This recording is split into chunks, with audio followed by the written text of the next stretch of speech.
Esto es El Popular en Radio, un encuentro semanal de información y análisis. Buenos días a todos y todas, esta es una nueva edición en CX40 Radio Fénix, un espacio de comunicación con los comunistas, los frente amplistas, los militantes sindicales y sociales. Y con todas las personas interesadas en la política y profundizar el proceso de cambios en nuestro país. Agradecemos todos los mensajes recibidos por mail, por teléfono y personalmente. Porque nadie te lo cuenta como nosotros. Esto es El Popular en Radio.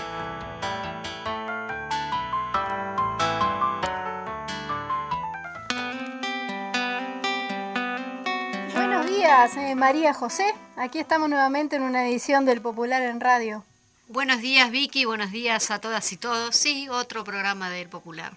¿Cómo va pasando el tiempo? Sí, y una hora. Exactamente, ahora tenemos una hora como para explayarnos. En el día Muchos de hoy, temas también. Claro, hoy tenemos muchas cosas. Vamos a arrancar ya, porque el tiempo es tirano, con el editorial del semanario que salió el día de hoy. Así que, Majo. Que se titula Hay otra forma de encarar la pandemia. La pandemia de COVID-19 está descontrolada en Uruguay por el rotundo fracaso de la estrategia del gobierno de derecha y muy especialmente por la ceguera ideológica y la soberbia del presidente Luis Lacalle Pou. Los últimos datos disponibles al momento de escribir este editorial son que el miércoles 9 de junio se detectaron 3.449 nuevos casos, fallecieron 67 personas y otras 486 estaban internadas en el CTI. En el momento hay 35.117 personas contagiadas.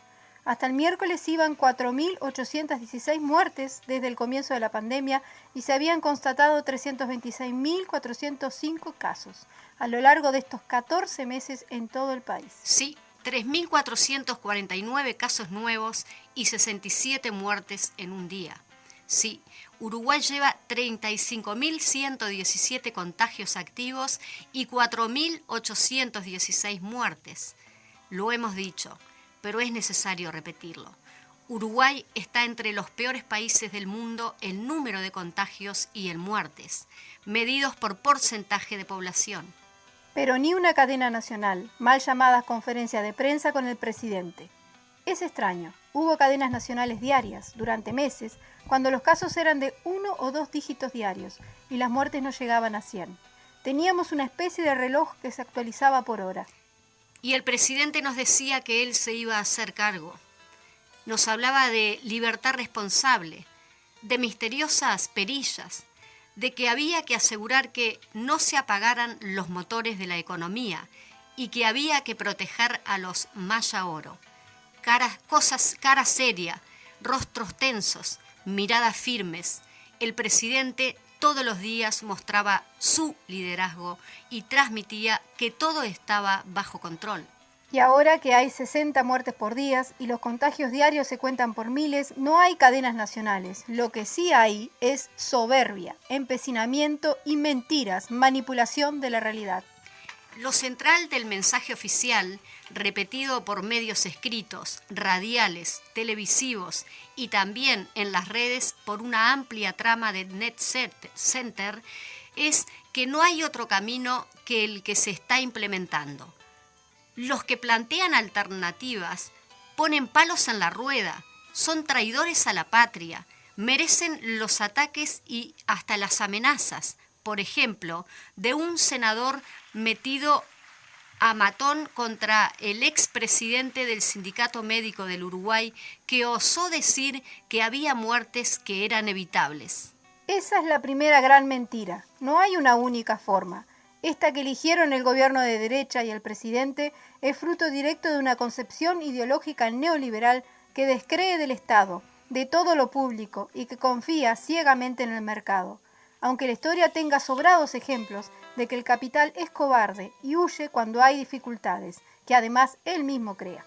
El gobierno no es responsable del COVID-19 y tampoco de que en una pandemia haya muertes y crisis. Lo hemos dicho desde el principio y lo reiteramos, pero con la misma fuerza y convicción decimos, aunque no guste, que hay muertes que eran evitables. Si se hubieran tomado las medidas que la experiencia internacional recomienda y que la ciencia nacional unánimemente planteó, y también que la ruta elegida por el gobierno, sanitaria, económica, social, político e ideológica, agravó la crisis. El gobierno eligió no tomar medidas de restricción de la movilidad y solo quedarse en exhortaciones. El gobierno eligió no implementar un paquete de ayudas económicas y sociales para los sectores más golpeados por la pandemia y por la crisis. El gobierno eligió implementar un radical ajuste neoliberal en medio de la pandemia y agravó la crisis. El ajuste incluyó la rebaja de salarios y las jubilaciones, la devaluación del peso, el aumento de la carga impositiva sobre los sectores medios y populares y la caída de la misma para los ricos, la rebaja de las asignaciones en salud, vivienda, educación y políticas sociales del presupuesto, 2 aumentos de tarifas públicas, 4 aumentos de recaudación tributaria en los combustibles y 2 aumentos del precio de los combustibles en lo que va de pandemia y crisis.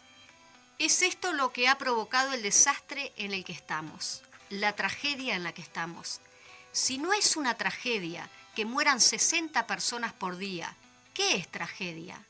Si no es una tragedia que haya 100.000 nuevos pobres y decenas de miles que coman en ollas populares, ¿qué es tragedia? El gobierno, en lugar de rectificar, ha elegido elevar el grado de la confrontación política. Cuestionan al PIT-CNT por parar, al Frente Amplio por promover una interpelación y al Sindicato Médico, la Universidad de la República y la Academia por decir que es imprescindible tomar medidas que no se han tomado.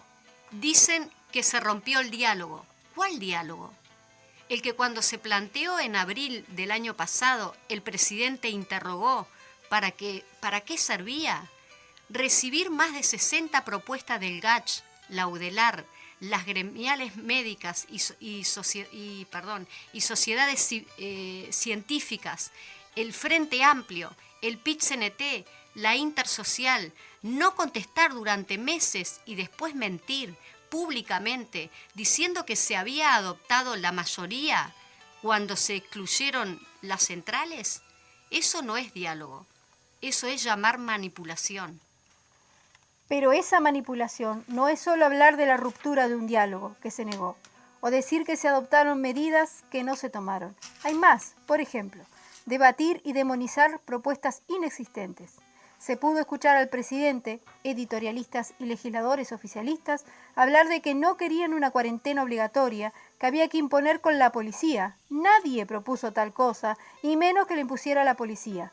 Se habló sí de reducción drástica de la movilidad social, por un plazo acotado entre 21 días y un mes, y basada en un amplio consenso social y político.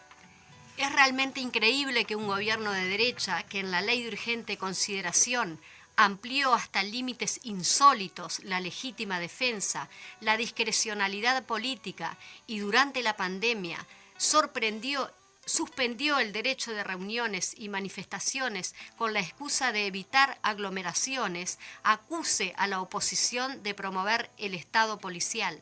También sesudos editoriales y legisladores rechazaron la instrumentación de la renta básica universal. Es mentira, burda. La Intersocial y el Frente Amplio lo que plantearon es una renta de emergencia, acotada a la pandemia y para los sectores más golpeados. Pero, ¿qué se puede esperar de un gobierno que dijo que no iba a aumentar los combustibles y los aumentó 2 veces en lo que va del año y medio? Un gobierno que tiene tan claras sus prioridades que votó en la LUC una regla fiscal atándose las manos en medio de una de las peores crisis económicas de la historia. Un gobierno que tiene tanto apetito de revancha, tanta ansia refundacional, hasta simbólica, que cambió los colores del escudo y transformó en azules al buey, la balanza, el caballo, el cerro y las ramas de olivo y laurel. En estos días hay varias señales de que la sociedad no está dispuesta a tolerar esto pasivamente. Múltiples, desde la ciencia y la academia, simplemente diciendo la verdad. Pero hay 3 que merecen destaque. 2 son iniciativa en el plano político, institucional y comunicacional. La primera es la entrevista al doctor Marcos Carámbula, expresidente de ACE, intendente y legislador en Canal 10, y allí tomamos el título de la editorial. En esa entrevista, que tuvo un gran impacto popular y llamativamente poca repercusión mediática, Carámbula señaló claramente que hay otra forma de encarar la pandemia. Reclamó un diálogo en serio, planteó que hay que escuchar a la ciencia, tomar medidas de reducción de la movilidad social por 21 días, un paquete de ayuda económica y social y una comunicación clara que transmita la gravedad de la situación y el riesgo que implica. No se puede desconfiar del pueblo uruguayo y de su solidaridad, enfatizó Carámbula, respondiendo a la afirmación de la calle Pou que merece un récord Guinness de que no toma medidas de restricción de la movilidad porque la gente no las va a cumplir. La segunda es la decisión de la bancada del Senado del Frente Amplio de promover la interpelación a la ministra de Economía y Finanzas, Azucena Arbeleche, y de Salud Pública, Daniel Salinas, para que respondan, se hagan cargo de la dramática situación que vive nuestro país y su gente. El senador Daniel Olesker dijo que con la interpelación del Frente Amplio aspira a que se debatan las propuestas alternativas y que se corrija el rumbo que nos trajo a este desastre. La tercera es de lucha, de organización popular. Es el paro general de 24 horas del PIT-CNT para el próximo 17 de junio, con la consigna contra el hambre y la desigualdad, por la vida, trabajo y salario. Continuidad de la enorme jornada popular del 1 de mayo, con la vida y el trabajo primero, y de la pueblada del 20 de mayo por memoria, verdad y justicia. Ese es el camino y ese el reclamo. Hay otra manera de encarar la pandemia. Hay que luchar por ella. Bien, hasta ahí la editorial de la edición de hoy del Popular. Y María José, ¿cuáles son los titulares de la edición para que la gente lo pueda acceder a través del PDF que se encuentra también en www.elpopular.uy? Bien, vamos a los destacados, que es la respuesta del movimiento obrero, que tenemos por allí a Marcelo Abdala, que habla sobre el paro general del día 17, la recolección de firmas y el fracaso del gobierno. Otro tarifazo, ahora en combustibles. Y luego tenemos la entrevista que mantuvo en Canal 10 el Marcos Carámbula, ¿no? Justamente que los vamos a tener hoy el audio explicativo. Exacto, María José, vamos a pasar pregunta por pregunta la entrevista al secretario general del PIT-CNT, Marcelo Abdala, que salió en su formato escrito en el semanario el día de hoy. Tenemos los audios. La primera entrevista realizada por Gabriel Mazarovich es sobre el paro del próximo 17 de junio y esto es lo que contestó Abdala. El PIT-CNT convoca para el 17 de junio un paro general cuya consigna es la siguiente: contra el hambre, la desigualdad, por trabajo y por salario, y tiene una amplia plataforma de defensa de los intereses de las grandes mayorías trabajadoras. Se llega a esta instancia casi en la unanimidad de la mesa representativa en función de las condiciones sanitarias, económicas y sociales a que las políticas del gran capital han conducido a nuestro pueblo. Es notorio que el gobierno ha fracasado en el manejo sanitario de la pandemia. Somos el peor de la clase en todo el planeta. Y a su vez, si para 15.000 puestos de trabajo de asistencia social, podría decirse, con un ingreso de 12.000 pesos mensuales y por un periodo que no genera estabilidad laboral, por un periodo de 6 meses, para esos puestos de trabajo se anotaron 223.000 personas. Bueno, esto está hablando, digamos, de la masa de desocupados y de la cantidad de gente cuyos ingresos no le están dando para sobrevivir. Creció el desempleo. Aquí hay un indicador a veces más preciso que la estadística, digamos, de la situación real del trabajo en nuestro país. Creció la pobreza, más de 100.000 compatriotas cayeron por debajo de la línea de pobreza. Y en ese cuadro los sectores que más se benefician, digamos, de nuestra dotación de recursos naturales, que están más vinculados a las cadenas transnacionales de producción y de exportación, la soja, la carne, los productos forestales, etcétera, no han parado de facturar. A su vez, Venimos trabajando activamente para llegar a las firmas necesarias para que el pueblo decida sobre 135 artículos de la Ley de Urgente Consideración. Nos disponemos a defender el trabajo y el salario tanto en la negociación colectiva de públicos como de privados en el segundo semestre de este año. Aparecen en nubarrones, digamos, de privatización y concentración del poder de generar consenso y sentido común en la ley de medios, y todo indica que el ajuste radical que las clases dominantes vienen procesando contra las grandes mayorías trabajadoras también tendrá una expresión contundente en la llamada reforma de la seguridad social. Por tanto, un paro general de 24 horas como acción de lucha, como una raya, digamos, que se marca en la escena nacional, es la respuesta del movimiento obrero a esta situación y a este conjunto de políticas antipopulares. Bueno, ahí va la respuesta de Marcelo Abdala a la primera pregunta. La segunda es, él opina sobre la pandemia. Nosotros consideramos que la razón por debajo de la cual se ubica el fracaso del Poder Ejecutivo en el manejo de la pandemia es una razón de su concepción económico-social. Es notorio que el PICNT, junto a las diferentes agremiaciones médicas, junto a toda la comunidad científica, convocamos en determinado momento y le hicimos la propuesta al Poder Ejecutivo de ir a un gran diálogo nacional en defensa de la vida, cosa que fue rechazada, digamos. Si tomamos en consideración que es muy difícil a priori quien pudiere sostener que una mayor disminución de la movilidad no estaría contribuyendo a que las cifras de esta pandemia tan espantosa, que ubica además el factor miedo como un factor que opera en la escena política nacional, digamos, si sostuviéramos que es racional pensar que una mayor disminución de la movilidad podría ser parte de un consenso amplio en la vida nacional, el problema está ubicado en otro lado. Si tú le pides a sectores que trabajan por la cuenta, que están vinculados al mundo del trabajo, que tengan un parate de 3 semanas, en tanto el objetivo fracasó en el criterio de blindar abril, de blindar mayo. Bueno, el punto es cómo tú generas una partida que permita sostener la vida de esos sectores. Y ahí es donde está el problema del Poder Ejecutivo. Por eso es que nosotros entendemos que el fracaso del manejo sanitario...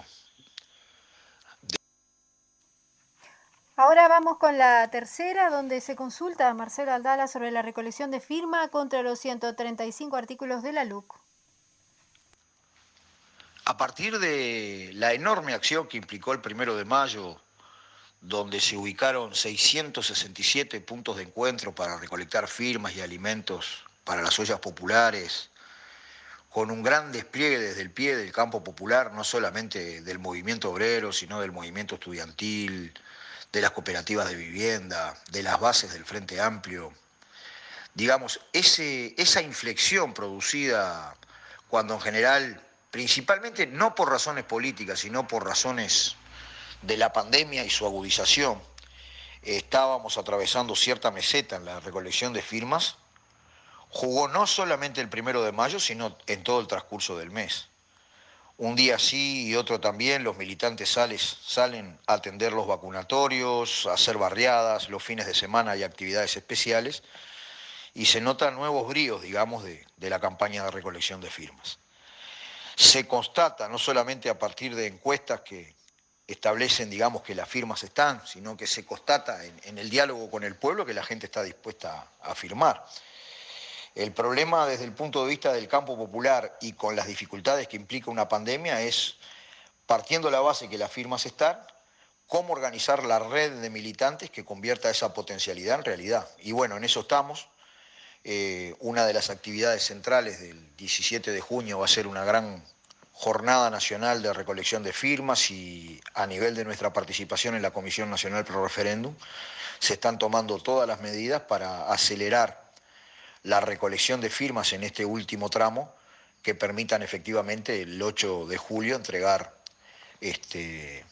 firmas correspondientes al 25% del padrón electoral.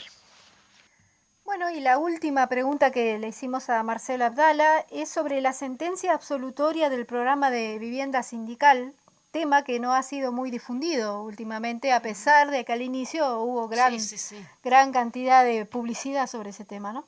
Exactamente. Bueno, como habíamos sostenido a lo largo de este larguísimo juicio, en segunda instancia, el Poder Judicial establece que el PIT-CNT no ha tenido absolutamente nada que ver, ni ninguna de sus filiales, ni ninguno de sus militantes, con movimientos, maniobras desarrolladas en la esfera privada entre empresarios. Y lo importante a subrayar es que no adopta esa decisión por falta de pruebas, adopta esa decisión a partir de una profusa investigación judicial en la cual no solamente el PIT-CNT queda legitimado como actor gremial, porque hay que saber que a la falta de personería jurídica del PIT-CNT, la demandante hizo un juicio a todos los sindicatos que componen la mesa representativa, y no por falta de pruebas, sino porque quedó probado lo contrario, el PIT-CNT y todos sus sindicatos y militantes quedó absolutamente fuera de cualquier daño económico o cualquier responsabilidad que se le pudiera atribuir en la implementación del programa de vivienda sindical. La justicia resuelve expresamente que aquí hubo un problema entre privados, que la señora que hace el juicio conocía las posibilidades y los riesgos de los distintos movimientos que hizo, y con todas las pruebas se demuestra, como ya habíamos sostenido nosotros en más de una oportunidad, una sentencia contundente. Y esto es así porque está en la base de la concepción que está por detrás del programa de vivienda sindical. Un programa para un sector social como la clase trabajadora que, salvo en los momentos de crisis más aguda del capitalismo, se puede sostener que tiene capacidad de pago pero no tiene capacidad de ahorro, con nuevos métodos constructivos que aumentan la productividad, digamos, del trabajo y que permiten alta calidad de la vivienda, rápido plazo de entrega y lo principal, a un precio pagadero por debajo del promedio de los alquileres en el país, ha demostrado que es una contribución importantísima para resolver el problema de la vivienda. Y en ese cuadro, el PIT-CNT, que ofrece sus capacidades organizativas, no toca un peso de lo que va destinado a la vivienda, porque las viviendas y las cooperativas financiadas a partir de lo que es la Agencia Nacional de Vivienda reciben íntegramente los recursos destinados a la vivienda, y el PIT-CNT no toca un peso. Por tanto, ha quedado demostrada la ausencia, digamos, de responsabilidad alguna por parte del PIT-CNT en hechos que están ubicados en la esfera de empresas y empresarios privados. Obviamente, hemos difundido esta sentencia de la manera que hemos podido, pero nadie va a sustituir con la comunicación fehaciente de lo que acaba de resolver el Poder Judicial, nadie va a sustituir las horas de desprestigio, de ataque al movimiento sindical y los ríos de tinta que han pretendido enlodar un proyecto que ya a esta altura ha entregado más de 1.000 viviendas para 1.000 familias de la clase trabajadora, que tiene otros 2.000 proyectos en fase de construcción o de empezar a construirse, y que en definitiva es una programación, digamos, de un concepto de construir vida, construir ciudad, construir socialización bajo la perspectiva de la clase obrera. Bueno, era el secretario general del PIT-CNT, Marcelo Abdala, hablando con Gabriel Mazarovich. María José, vamos a un corte y después seguimos con otra entrevista realizada por Blanca Rodríguez en Subrayado, Marcos Carámbulas.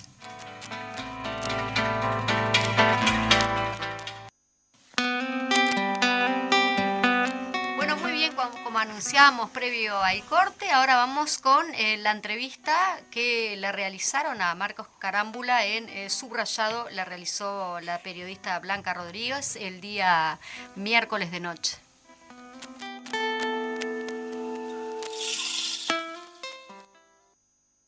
La recuerdo a los televidentes que el doctor Marcos Carámbula es médico neumólogo, fue 2 veces intendente de Canelones, fue diputado, senador, fue presidente de ACE en la administración anterior, fue presidente del sindicato médico también en su rol de médico y actualmente es asesor del Frente Amplio en temas de salud y concretamente en lo que tiene que ver con el seguimiento de la emergencia sanitaria junto con los doctores Ehrlich y Fernández Galeano. Doctor Carámbula, hace poco tiempo usted presentó un informe carta al presidente del Frente Amplio con una evaluación de la situación relativa a la pandemia y algunas sugerencias concretas de medidas. La situación en torno a la pandemia, tenemos, por ejemplo, los datos frescos de esta jornada oficiales del SINAE, 3.449 nuevos casos, 67 fallecidos, con lo cual ya ha perdido la vida más de 4.800 compatriotas. Sabemos además lo que significa esta tasa a nivel mundial en materia de contagios y de fallecimientos. Le quería pedir entonces su mirada sobre este tema y cuáles son las propuestas que ustedes señalan para poder contener la pandemia. No puedo ocultar, Blanca, que hablamos desde la tristeza, ¿verdad? Que el Uruguay tenga hoy 4.800 fallecidos, cuando a fin de año, en diciembre de 2020, había 180 fallecidos. Tenemos la dimensión de la tragedia que está viviendo nuestro país. Y entonces, naturalmente, en primer lugar, nos sale la solidaridad con 4.800 familias que han perdido familiares, amigos, vecinos en apenas 5 meses. Y lo que se nos presenta para adelante en este mes de junio, porque estamos viendo los números de fallecidos día por día, nos hacen pensar que la situación de junio va a ser similar. Entonces, lo primero que queremos plantear es esa tristeza que nos apena cuando el Uruguay es en el día de hoy uno de los países que tiene un mayor número de contagios cada 100.000 habitantes en el mundo y cuando tiene el mayor número de fallecidos por millón de habitantes en el mundo. Esto que nos genera tristeza no nos puede también generar resignación, al contrario. Nosotros planteamos siempre el diálogo, nosotros planteamos siempre algo que es característico de los uruguayos, que es escucharnos, que es no oírnos, escucharnos, dialogar, tener la cercanía con el otro, cualquiera sea su postura política en una situación de crisis, porque no podemos dejar de usar el término crisis, porque es una crisis sanitaria mundial, pero es una crisis sanitaria durísima en nuestro país. Entonces, ante una situación de crisis sanitaria, ante una situación de crisis social, más de 100.000 uruguayos en la pobreza en los últimos tiempos, pero cuando uno ve las cifras del número de compatriotas que se presentaron a los llamados de trabajo solidario, más de 200, casi 230.000 personas para 15.000 personas, nos habla de la crisis que está golpeando a los hogares uruguayos, que va más allá de los sectores vulnerables, abarca a un amplio sector, y yo en este sentido tengo las mismas preocupaciones. Yo vivo en Las Piedras, del trabajador que va a su trabajo, del pequeño almacenero o almacenera que trabaja en el barrio, de la gente que tiene que salir a trabajar todos los días, del pequeño comerciante, el barista, del que trabaja en un supermercado pequeño, chico. Tenemos las mismas preocupaciones, pero antes que nada tenemos la preocupación por la vida. Hay un objetivo acá en el país que es salvar las vidas. ¿Y por qué planteamos esto? Porque nosotros sentimos, y dicho esto con todo respeto que sabe que le tengo, el presidente perdió a mi entender, la gran oportunidad de establecer un acuerdo nacional para abordar esta situación de crisis que el país tiene. Cuando en octubre, en noviembre, en diciembre, que reitero, había apenas 180 fallecidos en todo el país, que los casos eran contados en un dígito, 8, 10, y empiezan a aumentar en enero, febrero. En diciembre se advierte la llegada de la cepa P1 desde Brasil. En octubre ya los virólogos que están trabajando con nuestro Instituto Pasteur advirtieron de esta llegada y hoy es casi el 100% de lo que nos está afectando. Cuando en febrero el GACH, que es el organismo de asesoramiento científico que el propio Poder Ejecutivo instaló con el apoyo de la ciencia, de la academia, de muy destacados científicos que mucho respetamos, en aquel momento, el 7 de febrero, se plantearon una serie de medidas que nos podían haber evitado si se hubieran tomado la situación que hoy tenemos. Esta situación de más de 1.500 fallecidos en abril, no blindamos abril, de otros tantos fallecidos en mayo, no blindamos en mayo y vamos en el mismo camino en junio. ¿Por qué decimos esto, Blanca? No con el ánimo de disentir para poner un palo en la rueda, de ninguna manera. Al contrario, el Frente Amplio y nosotros en particular tenemos una actitud republicana, esa actitud que nos enseñó el general Sereñi, el sentido de la responsabilidad como país.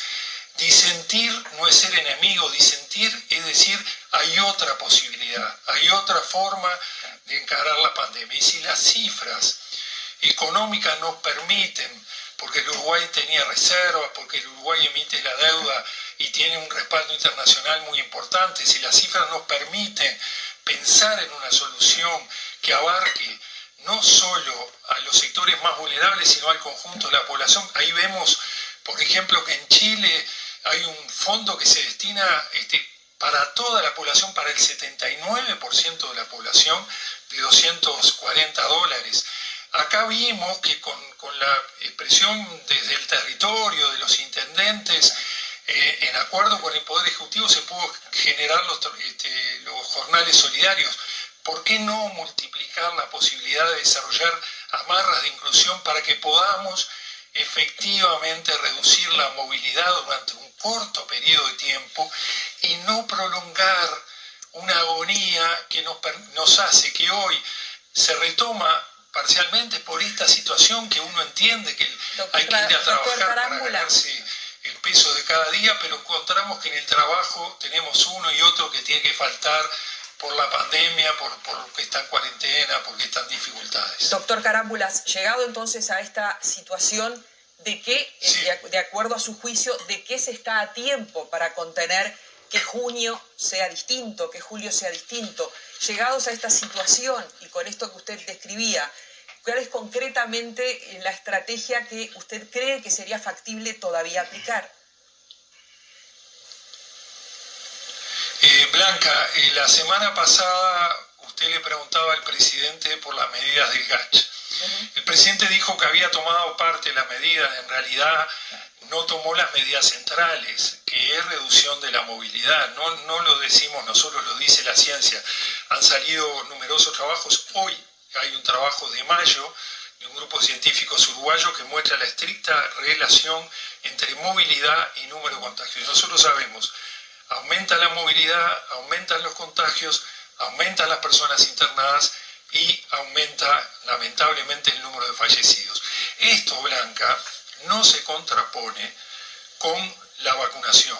Bienvenida a la vacunación. La vacunación debe prodigarse, extenderse y ojalá llegue lo antes posible a poder alcanzar el mayor nivel de inmunidad de los uruguayos. Pero cuando uno hace la vacunación, al mismo tiempo que hay una explosión sin control de contagios, se perdió el hilo epidemiológico, hoy tenemos prácticamente niveles de positividad muy altos, casi el 10% de la población, de acuerdo a la relación del índice de test y el índice de positividad con contagios, es muy difícil controlar la epidemia aún con la vacunación. Y con un riesgo aún mayor, Blanca, que cuando este periodo, con las vacunas que se están dando, y yo en esto quiero dar tranquilidad, las vacunas que se están dando, tanto la de Pfizer como la Sinovac, como la de AstraZeneca, son vacunas que son efectivas para la inmunidad personal, es decir, reducen radicalmente los riesgos, acaba de salir un estudio también,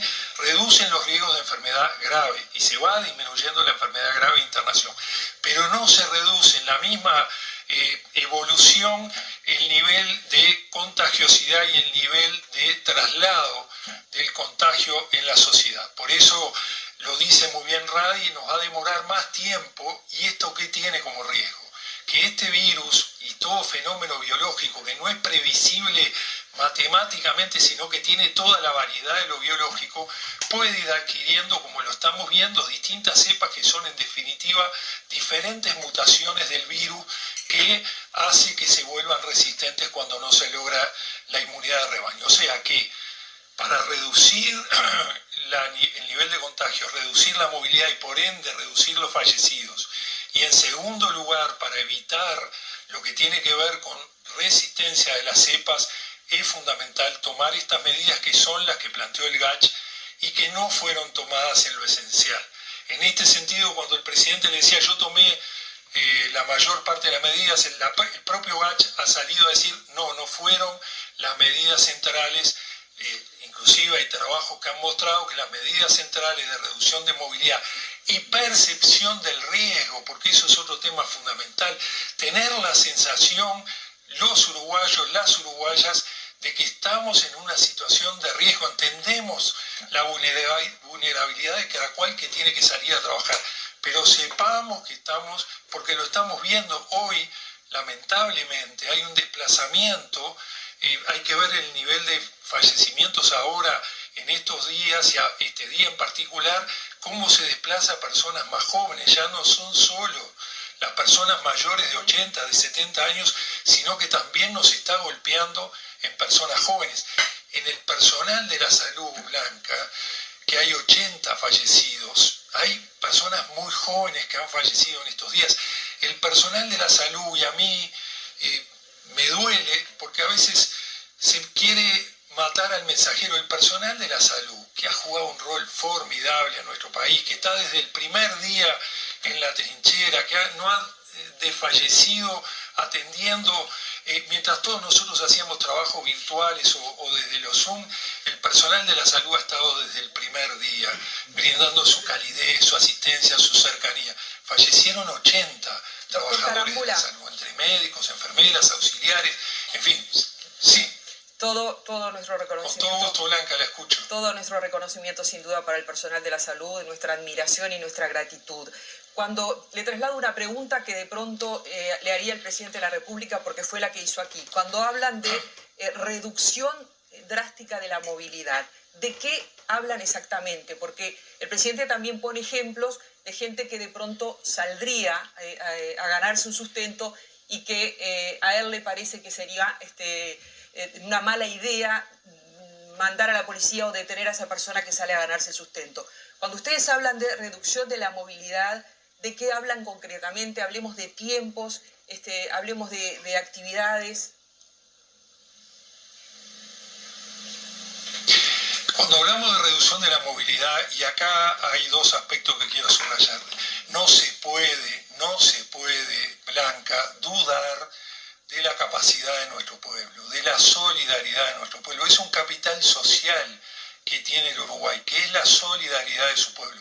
El pueblo uruguayo, entre marzo, abril, mayo, hubo decisiones del Poder Ejecutivo, pero más que nada, tuvo la decisión de la sociedad de los uruguayos y las uruguayas que se quedaron en sus casas, que amortiguaron en núcleos familiares, en ollas populares, en ollas vecinales, una situación de crisis, y el Uruguay logró, en el principio de la epidemia, en el Uruguay 2020, marzo a mayo del 2020, una reducción radical de la movilidad. Cuando el GACH plantea en febrero esa reducción de la movilidad, es lo que se hizo en aquellos primeros 2 meses. Es con un corto periodo de tiempo de 21 días, y esto tiene que ver con algo desde la ética. El presidente dice, la ciencia está bien, pero yo tengo que tomar las decisiones que le marca su conciencia. Pero la ciencia fue la que en aquel momento, esta formidable academia que tenemos nosotros, la UDELAR, el Instituto Pasteur, el Clemente Estable, los científicos que estuvieron en el GACH, recomendaron aquella mediación, un gran acuerdo nacional explícito en esos primeros 3 meses de la pandemia para cumplir con lo que la ciencia recomendaba. Entonces, no se puede hoy, cuando la ciencia vuelve a decir por unanimidad que la reducción de la movilidad reduce los contagios, deslegitimar lo que la ciencia opina. Cada cual tiene su decisión, desde luego yo respeto la decisión del Poder Ejecutivo y en particular del presidente, que se ha dicho, él se hace cargo.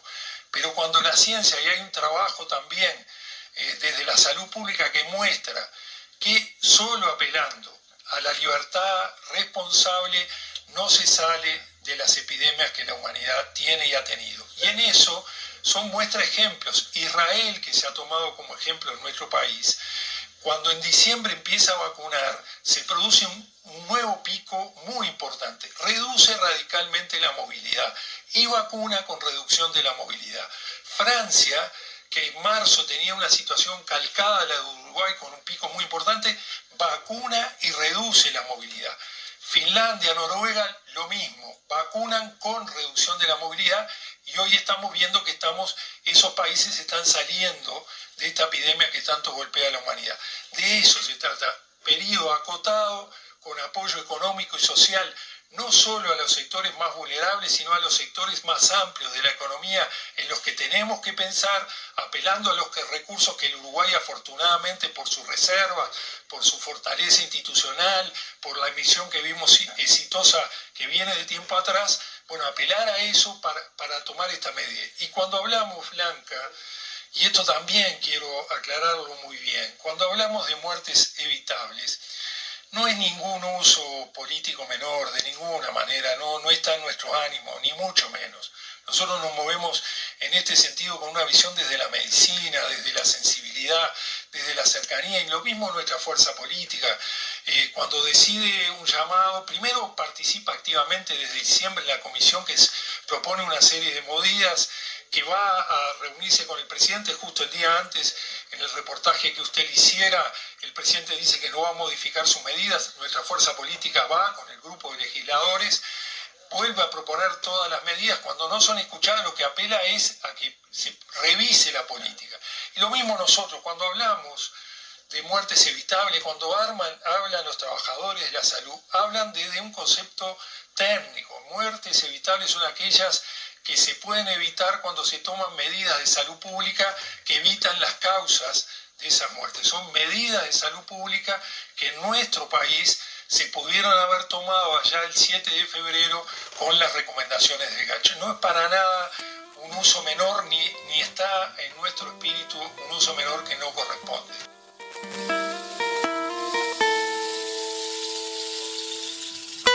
Bueno, escuchábamos a Marcos Carámbula, expresidente de ACE, hablando con Blanca Rodríguez en Subrayado hace un par de días sobre la pandemia y cómo el gobierno ha llevado a cabo el combate a la pandemia. En estos momentos también tenemos en línea a Miguel Fernández Galeano, ex secretario de Salud, con el cual queremos conversar exactamente sobre este tema.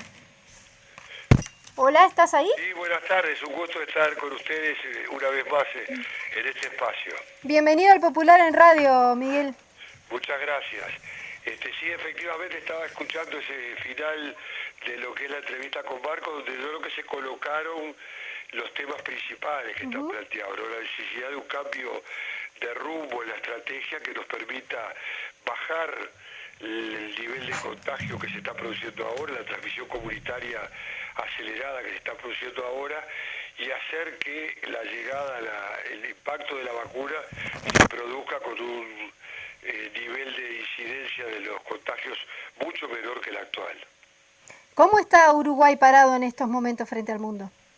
Y yo creo que Uruguay claramente en las últimas semanas ha estado en los primeros lugares, en el primer lugar muchos días, y a veces en el segundo o en el tercero, pero siempre en los primeros lugares, cuando nunca había estado en posiciones mucho más alejadas de lo que son los casos más graves. Uruguay estuvo durante 9 meses en el lugar 130, 120 a nivel mundial, y hoy está a nivel acumulado en el lugar 30, pero en las últimas semanas en los primeros lugares, tanto en el número de casos como en el número de fallecidos por millón de habitantes. ¿Qué fue lo que sucedió para que llegáramos a esta instancia tan crítica? Bueno, yo creo que fue que se perdió el control de la zona de seguridad por querer privilegiar la actividad económica. Yo creo que claramente la opción por la actividad económica y no tomar medidas de restricción de la movilidad, que no son el confinamiento a ultranza, sino que son en los lugares donde los casos estaban disparando, haber tomado medidas de reducción de la movilidad globales, no parciales, porque es verdad, se han tomado algunas medidas de cierre, pero se hicieron eligiendo algunos lugares y no tomando el conjunto de la actividad económica. El documento del GACH, en ese sentido, tanto el informe del GACH en diciembre del 2020 como el documento de febrero, planteaba la necesidad de tomar en un escenario de transmisión comunitaria extrema, como el que hoy tiene Uruguay, con una positividad alta por encima del 4% largamente, una positividad del orden del 16, del 20%, con un grado, con una tasa de reproducción muchas veces superior a 1, que esto quiere decir que por cada enfermo la posibilidad de los contagiados puede ser 1 o una fracción de 1, cuando se pasa a 2, a 1,2, a 1,3, como se está en una situación de crecimiento exponencial, y con una situación de casos activos muy grande. Hay que fijarse que el GAT dijo que la zona de seguridad eran menos de 200 casos de promedio diarios en los últimos 7 días. Uruguay está en 3.000, 3.200, llegó a estar en 4.000 de promedio, casi 4.000 de promedio, y tenía que tener menos de 800 casos activos. Hoy Uruguay, cuando desciende el número de casos que ingresan a CTI, lo cual podría ser un indicador de impacto de las vacunas, tiene 35.000 casos activos. Eso quiere decir que hay todavía un impacto muy grande de casos activos de contagio. Esto va a traer un porcentaje grande de casos que van a requerir cuidados intensivos, y los casos que requieren cuidados intensivos en un porcentaje muy alto, últimamente ha sido superior al 50%, terminan en muertes que son evitables. Entonces se ha armado un gran escándalo con el tema de que muchos de nosotros hemos manejado la idea de muertes evitables. El propio Marcos lo hace en la entrevista con Blanca Rodríguez, y hay que decirlo, como lo dice con mucha claridad Marcos, no es un juicio de valor, no es una etiqueta, no es tirarle los fallecidos a ningún gobierno, es saber que hay cosas que se pueden hacer que no se están haciendo. ¿Cuáles son? Bueno, tomar durante 21 días un cierre drástico de la movilidad acompañado, como está haciendo el mundo, de recursos económicos para financiar esa reducción. Tiene costos, pero Uruguay tiene espaldas. El problema es que lo que no se puede hacer, y eso va a un razonamiento más político, es el de contraponer economía a salud. Yo creo que claramente hay que poner por delante el valor supremo de la vida y saber que, bueno, que todos los uruguayos vamos a estar de acuerdo y vamos a votar en el Parlamento medidas, nuestros senadores, nuestros diputados, medidas que permitan durante un periodo corto. Nadie está pidiendo el confinamiento eterno, estamos pidiendo enfriemos el partido, enfriemos una situación enormemente crítica, porque a mí no me consuela que en lugar de pasar de un promedio de 60 fallecidos por semana pasemos a un promedio de 50 o a un promedio de 40. 40 fallecidos por día en Uruguay es una cifra tremenda. Exactamente, y parece que nos mantenemos en esa cifra, ¿no? Andamos entre 40, 50, 60, 70 y pico todos estos días, ¿eh? Y este mes no pinta ser diferente de los anteriores, ¿no? Puede ser que baje algo, pero el resultado global, estimada, va a ser que abril fueron 1.600, mayo fueron 1.600, redondeando. Si junio es 1.500, o es 1.400, o es 1.000, no es una cifra enorme. Si después sabemos que el número de casos al bajar el 1%, porque el tema dice, bueno, es un 1%, pero una cosa es un 1% de 100, otra cosa es un 1% de 1.000, y otra cosa es un 1% de 4.000. Eso es lo que no se está razonando. Sí, ahí tenemos varios factores que están llamando mucho la atención, por ejemplo, el tema de la mortalidad materna, ¿no? Que ahora el COVID pasó a ser el primero. Agradezco que lo coloques, porque yo, por una razón de a veces de verlo en lo global, es un tema dramático. Uruguay hace años que no tenía una mortalidad materna en el año como la que está teniendo en el mes de mayo y junio. 8 muertes maternas claramente evitables, porque en Uruguay la mortalidad materna es la más baja, junto con Canadá, de América Latina. Uruguay, justamente con la interrupción voluntaria del embarazo, entre otras cosas, ha logrado llevar a niveles mínimos la mortalidad materna. Y ahora estamos dejando, por un manejo que no priorizó a las embarazadas, primero que no priorizó el tener un escenario que no fuera de contagios por la P1, además, por una variante mutante, porque hay dos problemas. Es decir, para redondearlo de muerte materna, decir que Uruguay está teniendo 8 muertes maternas acumuladas en las últimas semanas, lo cual es una cifra verdaderamente preocupante. Y si no se toman medidas, este número va a crecer. Y eso es grave porque eso significa impactar sobre la muerte materna, sobre la mortalidad infantil, sobre la mortalidad, o el hecho de que se pueden estar salvando a los niños por cesárea, pero estamos generando el escenario más complicado, más indeseable que puede tener la medicina, que es tener niños que van a nacer sin su madre. Y no se trata de golpes bajos, de nuevo, esto es un tema de salud pública. Pero volviendo al tema de la existencia de contagios altos, es la gran preocupación que hoy tiene el mundo científico, que nos llaman colegas del mundo para preguntar el problema de Uruguay en términos de por qué Uruguay tiene esta mortalidad, estos casos y esta mortalidad por millón que está teniendo, estar en primer lugar. La gente sabe la tradición que tiene Uruguay, la tradición de salud pública, su servicio de salud, su sistema nacional interno de salud. Y no puede entender que Uruguay haya pasado de ser el mejor de la clase a ser el peor de la clase, para decirlo en lenguaje coloquial. Y eso nos pregunta por qué. Explicamos que no habiendo medidas de restricción de la movilidad. Y claro, hay gente que dice acá en el país, sí, bueno, pero hay países que están teniendo restricción de la movilidad, pero igual tienen fallecidos. Por cierto, la pregunta que hay que hacerse es cuál sería la mortalidad de esos países si no se tomaran medidas de restricción de la movilidad.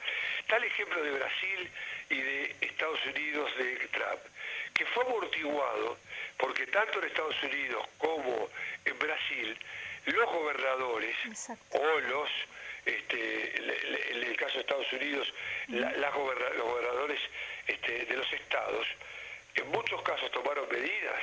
Si se hubiera seguido el rumbo de la conducción federal, tanto en Brasil como en Estados Unidos, hubiéramos tenido aún más muertes que las que hubieron. Pero el hecho de que la conducción, tanto de Bolsonaro como de Trump, fuera lo irresponsable que fue, generó que Estados Unidos y Brasil estuvieron durante mucho tiempo y siguen teniendo una muerte acumulada muy importante.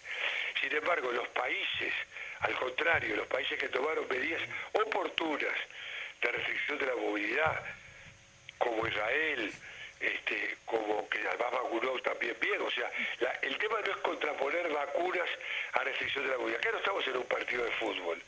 Estamos discutiendo con elementos basados en la ciencia en lo que hoy podemos hacer. Y lo que hoy podemos hacer es eso, es tomar medidas no farmacológicas que reducen la movilidad y utilizar la vacuna lo más posible.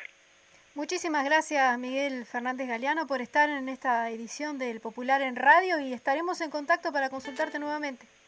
Muchas gracias a ustedes. Un abrazo.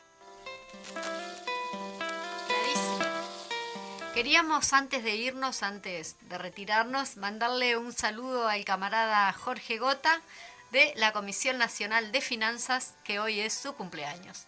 Muchas felicidades para él entonces. Y bueno, vamos cerrando esta edición.